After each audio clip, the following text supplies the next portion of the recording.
Четвертый вертолет санавиации прибыл в Якутию. В скоростных вертолетах Ми-8 МТВ есть все, что дает возможность оказывать помощь уже в полете. Например, реанимационный модуль, кислородный баллон, дефибриллятор, аппарат для вентиляции легких. На борту тепло и работает защита от вибрации. Парк авиакомпании «Полярные авиалинии» в ближайшее время пополнится еще одним таким вертолетом. В итоге будет 5 таких скоростных вертолетов. Ну а на территории Якутии сегодня уже 2 воздушных судна. Судна помогают медикам спасать жизни и здоровье якутян. Как нам сообщили в авиакомпании, вертолеты санавиации не простаивают. Каждый день выполняют по несколько рейсов.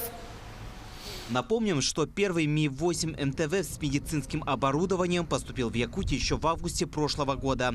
За это время они порекомендовали себя только с лучшей стороны.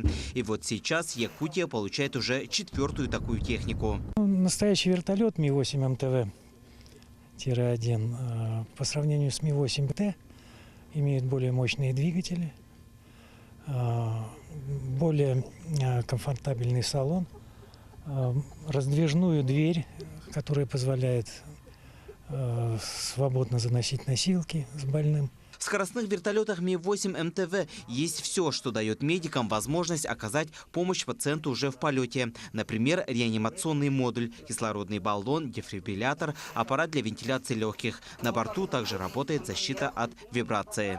Все работает стационарно, все розетки вот здесь. Это отсос, искусственная вентиляция легких, один аппарат. Отсос, второй аппарат, также искусственная вентиляция легких. И третий. В наличии 3 аппарата имеется. На 2 пациентов хватает. Как бы с расчетом, что 2 тяжелобольных людей. Это у нас электрокардиограф, тоже американская фирма. Как бы все в наличии.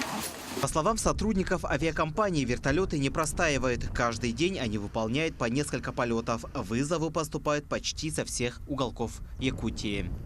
Востребованность в таких специализированных вертолетах она довольно-таки высока. Допустим, начиная с субботы, вот за несколько дней по сегодняшний день, пилотами полярных авиалиний по заказу медицины катастроф было выполнено порядка 20 вылетов в различные районы республики. Из аэропорта Маган и из аэропорта Среднеколымск.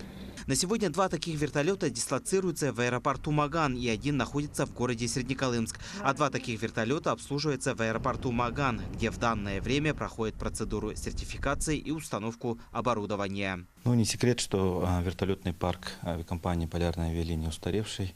Мы не обновлялись еще с советских времен. Средний возраст составляет вертолетов 35 лет.